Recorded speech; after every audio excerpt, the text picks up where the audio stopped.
আসসালামু আলাইকুম দর্শক, শুভেচ্ছা, স্বাগতম।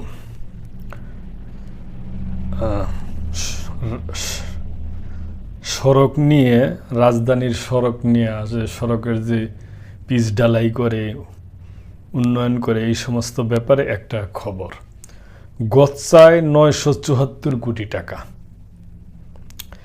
রাজধানীতে 20 বছরে বাস্তবায়নযোগ্য কৌশলগত পরিবহন পরিকল্পনা অনুযায়ী নগরীর চারপাশে 85 কিলোমিটার বৃত্তাকার সড়ক পথ নির্মাণের পরিকল্পনা নেয় সরকার ও জনপথ অধিদপ্তর সওজ।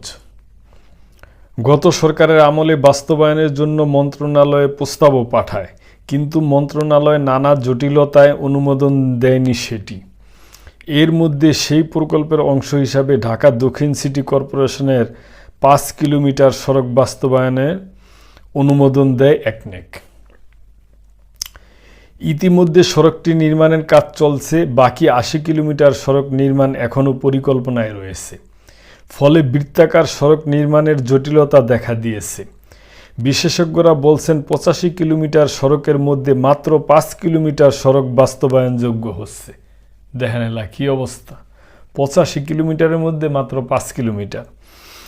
কিন্তু বাকি সড়ক নির্মাণ না হওয়ায় দক্ষিণ সিটির এ প্রকল্পে সুবিধা নিয়ে প্রশ্ন উঠেছে, কারণ 80 কিলোমিটার সড়ক নির্মাণ এখনও পরিকল্পনায় রয়েছে। সুতরাং এই 5 কিলোমিটার সড়ক বাস্তবায়ন হলেও কোনো সুবিধা পাবে না নগরবাসী। সূত্র জানায়, বৃত্তাকার 85 কিলোমিটার সড়কটি আবদুল্লাপুর থেকে বিরুলিয়া হয়ে গাবতলী, তেঘরিয়া হয়ে চাষারা, ডেমরা হয়ে ভেরাইদ, পূর্বাঞ্চল হয়ে আবদুল্লাপুর পর্যন্ত হওয়ার কথা ছিল। প্রকল্পটি মূলত 2 ভাগে বিভক্ত। প্রথম অংশের অন্তর্ভুক্ত শহরের 25 কিলোমিটার রাস্তা বাস্তবায়নের কথা ছিল পানি উন্নয়নের বোর্ডের। বাকি 60 কিলোমিটার পথ দ্বিতীয় অংশের অন্তর্ভুক্ত।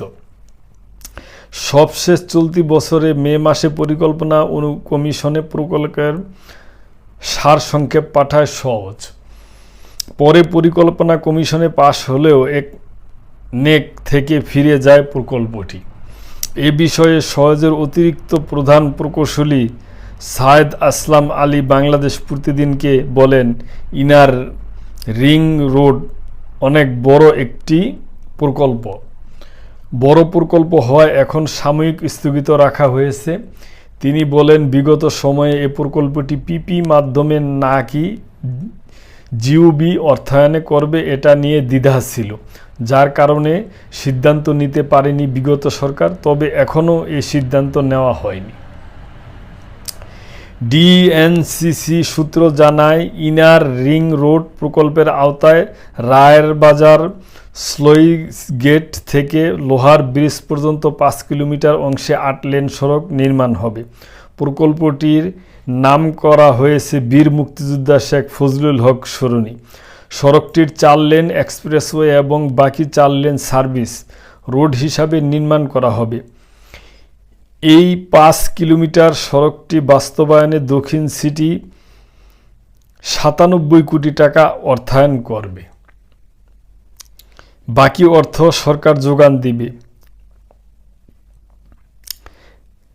974 কোটি টাকার এই প্রকল্প 2026 সালের জুনের মধ্যে শেষ হওয়ার কথা রয়েছে। এ বিষয়ে ডিএনসিসির তত্ত্বাবধায়ক প্রকৌশলী ও প্রকল্প পরিচালক বোরহান উদ্দিন বলেন, ইনার সার্কুলার রিং রোডটি পরবর্তী সময়ে রায়েরবাজার সুইচগেট থেকে পোস্তখোলা পর্যন্ত 12 কিলোমিটার করা হবে। সড়কটি 2 ধাপে বাস্তবায়ন করা হবে। প্রথম ধাপটি রায়েরবাজার সুইচগেট থেকে লোহার ব্রিজ পর্যন্ত, যা এখন কাজ চলছে। দ্বিতীয় ধাপে লোহার ব্রিজ থেকে পোস্তখোলা পর্যন্ত 60 কিলোমিটার রাস্তার সম্ভাব্যতা যাচাইয়ের কাজ শুরু হবে। তিনি আরও বলেন, ইনার রিং রোডের বাকি সড়কটি সওজ বাস্তবায়ন করবে। তারা বাস্তবায়ন করলে রিং রোডের সুবিধা পাবে নগরবাসী। এ বিষয়ে বাংলাদেশ ইনস্টিটিউট অফ প্ল্যানার্সের সভাপতি অধ্যাপক ডাক্তার আদিল মোহাম্মদ খান বলেন, আরএসটিপি অনুযায়ী ইনার রিং রোডের পরিকল্পনা করা হয়েছে। এ সড়কটির উদ্দেশ্য হচ্ছে বিভিন্ন জেলার পরিবহনগুলো মূল ঢাকায় প্রবেশ না করে রিং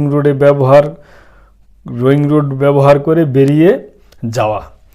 এতে ঢাকার উপর পরিবহনের চাপ কমে যাবে, কিন্তু এটা এখনও বাস্তবায়ন হয়নি। তবে দক্ষিণ সিটি কর্পোরেশনের এই রিং রোডের মাত্র 5 কিলোমিটার সড়ক বাস্তবায়ন করেছে, যা পুরো সড়কের 17 ভাগের 1 ভাগ। এ সড়ক কোনো সুবিধা দিতে পারবে না। যদি পুরো বৃত্তাকার সড়কটি স্টেপ বাই স্টেপ বাস্তবায়নের পরিকল্পনা থাকতো তাহলেও হতো, কিন্তু সংস্থাটির কোনো পরিকল্পনা নেই। তিনি আরও বলেন, দক্ষিণ সিটি টার্গেট হচ্ছে প্রকল্প নিয়ে কাজ করা, কিন্তু এটা মানুষের উপকারে আসবে কিনা এটা তারা যাচাই করেনি। মূলত প্রকল্প নিয়ে টাকা নষ্ট করেই তাদের লক্ষ্য। দেখেন দর্শক, কী অবস্থা! টাকা যেন সাগরের পানির চেয়েও কম মূল্য হয়ে গেছে। যেইভাবে পারছে এইভাবে খরচ করছে, এইভাবে লুটপাট করছে। কবে আর আমাদের এই দেশ হইবা? তো দর্শক, আর কি করার, এই সমস্ত নিউজ পড়লে মনে অনেক খারাপ লাগে, নিজেই আবেগ আপ্লুত হই যে কি অবস্থা করছে একটা দেশ। 50 বছরের উপরে হয়ে গেল স্বাধীন হয়েছে, এখনও আমাদের কোনো নির্বাচন নীতি, সড়ক নীতি, শিক্ষা নীতি কোনোটাই কোনো কিছু হইল না। আর কবে কি হইব আমরা আশায় রইলাম। দর্শক, দেখি কি হয়। তো ভালো থাকবেন। আজকে এই পর্যন্তই। আসসালামু আলাইকুম।